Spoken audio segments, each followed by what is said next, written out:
आज के युग में हर आदमी समय के साथ चलने के प्रयास में बहुत ही तीव्र गति से भाग रहा है। एक जमाना था जब हंसी खुशी के माहौल में लोग हफ्तों महीनों मेहमानी खाते थे और मेहमान नवाजी करते थे। इतनी फुर्सत थी, भैंस गाय चराते और दूध पीकर बाग में या मैदान में गेंद कबड्डी आदि खेल खेलते थे। कुश्ती और लाठी चलाना आदि खेल उस खुशनुमा जिंदगी में शामिल थे। इसी कारण तंदुरुस्त शरीर और 100-150 साल की रोग और चिंता मुक्त जिंदगी हर किसी के पास थी। आपस में कितना स्नेह था। भैया भौजी, कक्का ककुआ, ककिया चाची, ककिया अइया, माँ, दौआ, ताऊ, बब्बा आदि सम्मानित संबोधन थे।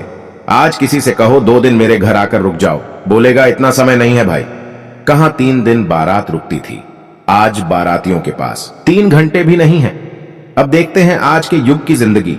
सुबह उठकर सही से कुल्ला करने का भी समय पर्याप्त नहीं है। जल्दी जल्दी नहाया, आधा पेट भोजन खाया और भगवान की पूजा भी इतनी जल्दी में करते हैं कि शुद्ध मंत्रोच्चारण भी नहीं कर पाते। घर से निकले, गाड़ी पकड़ी, भाग चले। इस बीच कोई मेहमान आदि आ जाए तो बोलते हैं आप घर पर चलिए, मैं लेट हो रहा हूं। इतनी जल्दी है कि 1 मिनट का भी समय नहीं। फिर जब जल्दी में जल्दी से कहीं दुर्घटना हो जाती है तो कुछ दिन के लिए काफी समय मिल जाता है अस्पताल के लिए। अब कुछ बात समझ में आई कि अब समय अस्पताल के लिए है, श्मशान घाट के लिए है, कारागार के लिए है, थाना और कचहरी के लिए हर आदमी के पास भरपूर समय है।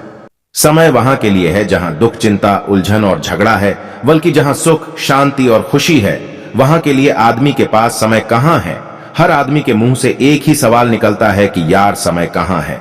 किसी जन्मोत्सव, बारात, धार्मिक आयोजन या खेल मनोरंजन आदि के लिए एक ही सवाल, एक ही जवाब, बस समय कहां है।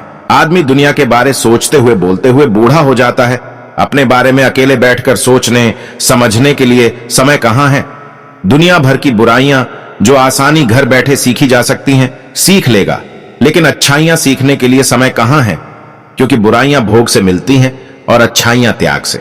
आज का आदमी भोग में रुचि रखता है, त्याग तो कुछ अनोखे पागलों के बस का है। और अब पागल या वीर कहलाने वाले लोग बहुत कम हैं, जबकि दबे कुचले गरीब मजदूर परिवार से निकलकर कुछ लोग खड़े हो गए हैं। उन्हें यह समझना चाहिए कि आप समाज को छोड़कर कितनी दूर अकेले चल सकते हो, मालूम होने के बाद भी कि आगे कुत्तों का झुंड खड़ा है और आपको नोच नोच के खा जाएगा। इसी को कहते हैं जानवर सोच। अगर ये जानवर और कीड़े मकोड़े वाली सोच न होती तो अब तक समान शिक्षा के लिए आवश्यक कदम जरूर उठाते, जबकि यही लोग शेर की तरह जीने की बात करते हैं और जानवर होने का प्रमाण देते हैं।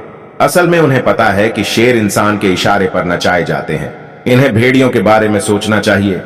भेड़ियों को किसी के बाप की ताकत नहीं जो अपने इशारे पर नचा सके।